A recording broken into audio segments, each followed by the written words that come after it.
You feel कि mental health पे हमारे यहाँ पे कम बातचीत भी होती है और कम लोग ध्यान देते हैं, इसको बीमारी समझते नहीं है बहुत से लोग। होती ही नहीं है। आई थिंक हम इसको जितनी इम्पोर्टेंस देनी चाहिए उसके करीब भी नहीं है जो हम देते हैं। थोड़ी बहुत बात कहीं कहीं हो जाती है, that's not enough. I think इस पे बहुत बात होनी चाहिए, इतनी कि इसको एक नॉर्मल चीज़ के तौर पे ट्रीट किया जाना शुरू कर देना चाहिए अब। I think it's high time. So what do you feel कि have you gone through it और यू जस्ट कॉन्शियस होके ऐसा कुछ होना, या कभी-कभी कोई फेज ऐसा आता है ज़हनी तौर पे जब आप डाउन फील करते हैं, लो फील करते हैं, आपको समझ नहीं आती कि क्या रीज़न है आई ऐसा? Think it's very normal. और किसी पर कभी भी ये टाइम आ सकता है, हार्मोनल चेंज हो सकता है, आपने ज़िंदगी के किसी ऐसे फेज़ से गुजर रहे हो सकते हैं जिसमें आपके ऊपर ये फेज़ आ जाए।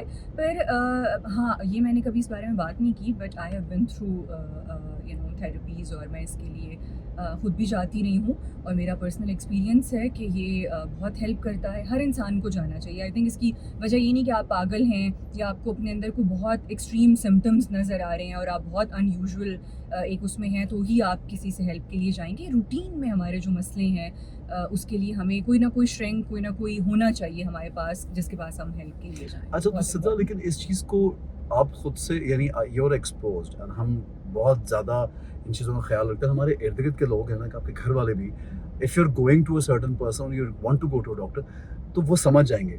लेकिन बहुत से तो घरों में आदमियों को भी इश्यू होता है, वो ज़ाहिर नहीं करते, औरतों को भी होता है, तो वो बताती हैं, तो इसको बीमारी की तरह ट्रीट नहीं किया जाता। ट्रीट नहीं किया जाता। हुँ। हाँ, बिल्कुल। लेकिन यही मसला मुझे तो लगता है कि इवन हमारे जैसी फैमिलीज़ में भी हुँ। ये टैबू है कि आज नहीं तक। समझते नहीं लोग इस समझते बात लोग, को। और लोग ये कहते हैं कि क्या ज़रूरत है, नहीं, मैं और खुद कर मायूब लूँगा। समझते हैं कि there a person is going to like psychiatrist, उसको और है। जैसे आपने बोला, तो वो उसको मायूब समझाता है कि यार मायूब ये क्या समझते हो हैं। गया और इसको। दूसरी बात है कि लोग ये कहते हैं आपको कोई अनोखा मसला है, सब लोगों की ज़िंदगी में प्रॉब्लम्स होते हैं, ठीक हो जाता है, हाँ, इतनी हाँ, कौन हाँ, सी हाँ। बड़ी बात है, खुद ही सही हो जाएगा। ज़िंदगी इसी का नाम है, अप्स एंड डाउन्स आते हैं, आप इतना क्यों इसको इतना सीरियसली ले रहे सीरियसली। हैं कि you want to go for help. Oh! ये भी होता है ना, लोग हुँ। आपको हमेशा ये समझाते हैं कि नहीं यार, आप ये ना करें, आपको क्या हो, लोग कुछ भी नहीं। आपको भी समझाते हैं, और जब आप लोगों से कहें कि हाँ, यू शुड सीक हेल्प और हाँ। आपको कोई कंसिडर करना चाहिए, तो कहते हैं क्यों?